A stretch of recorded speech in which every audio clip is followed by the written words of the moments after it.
So today I want to talk about what's become probably my favorite hamstring exercise, which is the Nordic curl. Specifically, how I've got it set up here, which is a band-assisted Nordic curl. What's great about it is with the bands and with the incline bench here, it becomes way more accessible and way more scalable. So I want to go over the setup first, and I'll have a separate clip of me showing the actual setup itself. But what I've got here is the incline bench rolled up close to the side of the squat rack. And then I've got the pin pipe safety right through the side of the bench, just above the height of the seat. And that's where your knees are going to be. Heels are going to be back here. I've got a squat pad on the pin pipe safety for obvious reasons, so that doesn't feel like garbage. And then I've got 3 bands looped up on the cross member on top, just in line with the center of the incline bench. Another option for your setup is basically the same thing, but with the barbell across the front of the bench, or across the front of the rack, excuse me, with plates on each side to make sure it's not going anywhere. And then the rest of the setup's basically the same. Any of these options that you go with, I would really make sure that your squat rack is not going anywhere. So it's either bolted down or weighed down with plenty of weight on the rack. So don't go flipping your squat rack over. So the 2 things that you can scale that makes this so much easier to approach are your range of motion with the back pad. If I go up high with the back pad, I don't have to go down as far on my range of motion, instantly making it easier. As I get stronger, I can work my way down all the way to flat. And especially if you add one of these guys, you now have in-between increments between what your bench adjustments are, which is especially great if you have an incline bench that doesn't have a ton of adjustments. This can really be a good in-between increment, but especially as you start to get lower down here, it becomes exponentially harder as you get further down. So that's the first way that you can scale this, is with the incline. The next way is with the amount of band assistance. So you can see here I've got 3 bands on here. 2 of them are the same tension, one's a little lighter. I probably wouldn't do any more than 3. It would get a little cluttered up there. These 3 bands allow you to adjust how much assistance, how much of your own body weight that you're taking away. So with those 2 methods, adjusting the range of motion as needed and adjusting the band assistance as needed, makes it so that you can take a movement that I think has been extremely underrated because of how 0 to 100 it can be in the past. If you don't have anything assisting you, you just maybe can do, controlled negatives and then pushing yourself up, which is not the most approachable for a lot of people, or you just have to go balls to the wall and just try and get a full-blown Nordic. This makes it so that you can progress in a much more sustainable sort of way and makes it a lot more approachable. The big reason that this has become such a favorite of mine is, one, me being in this home gym space. An equivalent of some sort of hamstring curl like this is pretty much going to be a machine. And hamstring curl machines are great, but obviously they take up a lot of space. Space is a precious commodity in a garage gym like this. So the extra space, the extra cost that it takes, that's not ideal, especially when I already have what I need here, which is a squat rack, an incline bench, and just some bands. This was my solution when I first started this garage gym, because I knew I wanted to have a hamstring curl movement, but I also knew that I wasn't going to be putting a hamstring curl machine in here.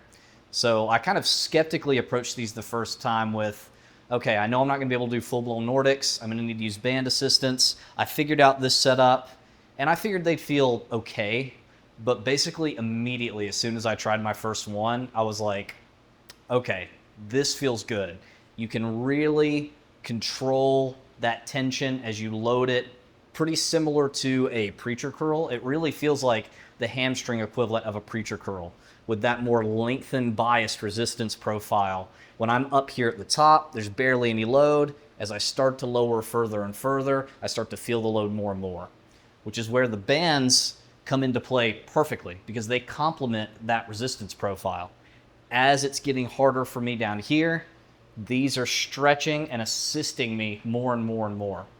So it feels like a perfect pairing when you get that going on for this Nordic curl. and has led to some extremely sore hamstrings. And I've been able to progress this quite well over time. I initially started at about the 30-degree incline using at least 2 red bands.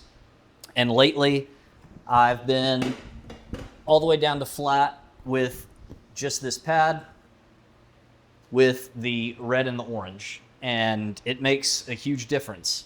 So I'm working my way down to the flat Nordic, but I've been able to really take it step by step along the way and build up stronger hamstrings in the process. I think what this specific movement is ideal for is the home gym, garage gym user who is looking to target their hamstrings in a more hamstring curl-like fashion, but doesn't have the space or money to have a hamstring curl machine just for that.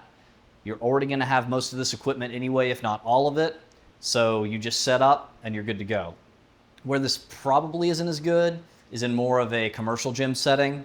Not that you can't do it in a commercial gym, but taking up an incline bench, taking up a rack and bands and all of this setup that's involved in that sort of space, probably not great, especially when hamstring curls are obviously going to be readily available in a commercial gym anyway. But I think here in the garage gym, it is a perfect option.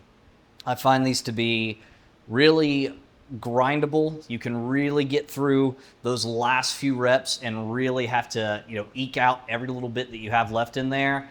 And you can just really grab into the rack and use the bands to help guide you through those last few grindy reps. And I think it feels great. I mean, terrible, but great. Now, there's a lot of positives. I think it's, really great for working the hamstrings. In fact, I kind of prefer it to a machine hamstring curl at this point, but obviously there are some cons as well. With a machine, you don't really have to set up anything. You just hop in, set your position, and go. There's a little bit of setup that you have to do with this. The other thing is it is a little bit more technical. This isn't an Olympic lift or anything, so it's not too crazy, but there's certainly more technique and more focus on maintaining that technique and positioning than a machine hamstring curl.